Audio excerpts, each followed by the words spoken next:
Assalamualaikum warahmatullahi wabarakatuh. Selamat ketemu lagi di pelajaran kimia ya anak-anak. Baik, kita mulai lagi materi yang baru yaitu tentang laju reaksi. Ini ada di KD 36 dan 37. Seperti biasa, Ibu akan memulai dengan share PowerPoint-nya ya. Laju reaksi kelas 11 semester ganjil.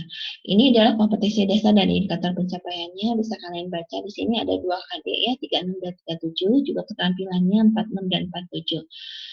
Di sini kalian harus bisa menjelaskan konsep laju reaksi, faktor-faktor yang mempengaruhi reaksi, juga menentukan order reaksi, dan seterusnya ya.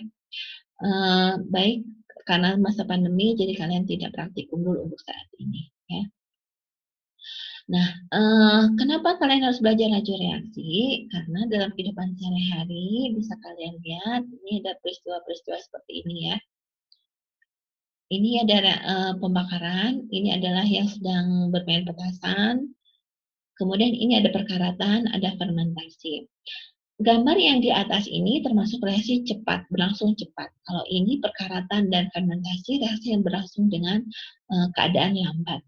Jadi berdasarkan peristiwa-peristiwa inilah lahirlah konsep laju reaksi. Jadi untuk mengetahui laju kecepatan suatu reaksi kimia. Nah, sementara konsep laju reaksi itu didefinisikan sebagai perubahan konsentrasi per satuan waktu.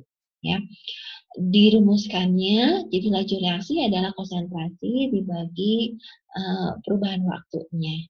Ini secara umumnya ya, laju reaksinya adalah perubahan konsentrasi per perubahan waktu. Baik, kita perhatikan reaksi A menjadi B ya. Ini reaksi menjadi hasil reaksi umumnya ya. Nah, berdasarkan laju reaksinya ya, kalau diperoleh grafiknya seperti ini, bahwa konsentrasi A sebagai pereaksi itu mula-mulanya ada, tapi setelah terjadi reaksi itu akan mengalami penurunan atau berkurang. Sedangkan konsentrasi B sebagai hasil reaksi yang tadinya 0, maka setelah terjadi reaksi konsentrasinya bertambah. Nah, konsep laju reaksi juga bisa didefinisikan sebagai bertambahnya konsentrasi hasil reaksi persatuan waktu atau berkurangnya konsentrasi reaksi persatuan waktu. Ini rumusannya ya. Ini tanda plus artinya bukan berarti laju reaksinya harganya bertanda positif seperti pada delta H. Tidak ya. Tapi ini menunjukkan bahwa konsentrasi hasil reaksi selalu bertambah ya, tapi bukan positif harganya ya.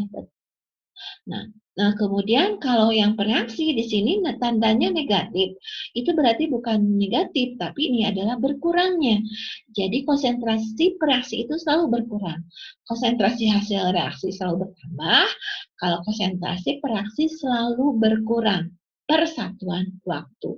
Jadi hanya untuk memberikan tanda, oh ini mau selalu mengalami penambahan untuk hasil reaksi, kalau reaksi selalu mengalami pengurangan. Itu saja ya. Nah, jadi ini konsentrasi pakai kurung siku ya. Konsentrasi ingat satuannya molar, mol per liter. Jadi satuan untuk laju reaksi adalah molar per detik. Waktunya adalah detik. Jadi kalau di jam, diketahui jam dan menit, maka harus diubah ke detik. Yang tadi konsep laju reaksi pertama adalah laju reaksi perubahan konsentrasi per satuan waktu. Konsentrasinya molar, kemudian waktunya adalah detik. Jadi diperjelas lagi bahwa laju reaksi satuannya adalah molar per detik. Kita masuk ke contoh soalnya ya.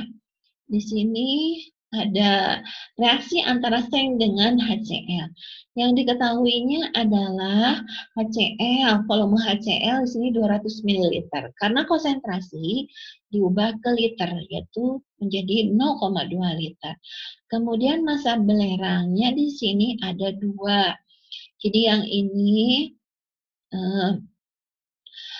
massa mula-mulanya 8 gram, lalu sisanya adalah 1,5 gram.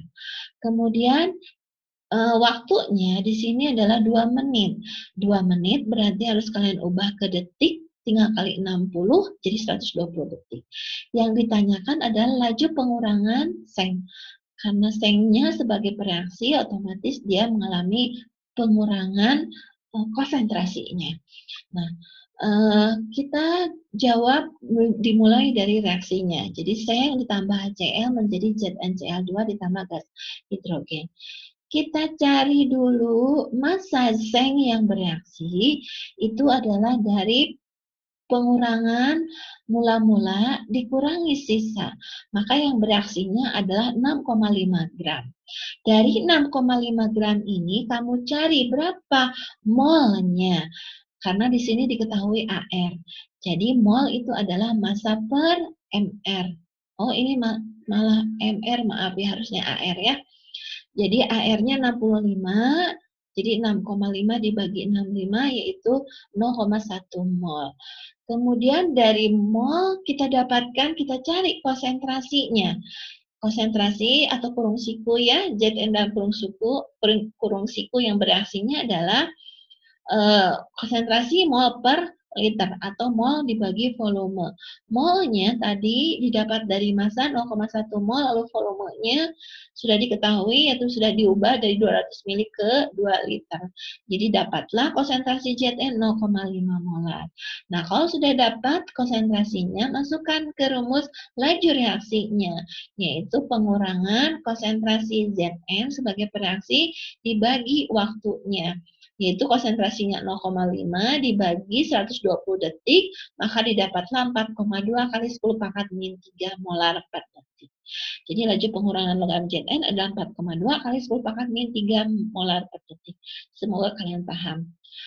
Baik, berikutnya hubungan laju reaksi dengan koefisien reaksi. Untuk persamaan reaksi secara umum, biasanya kan pereaksi menjadi hasil reaksi.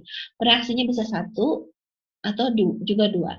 Di sini yang Ibu ambil adalah 2 reaksinya, kemudian hasil reaksinya 2. Secara umum bersama reaksi seperti ini ya.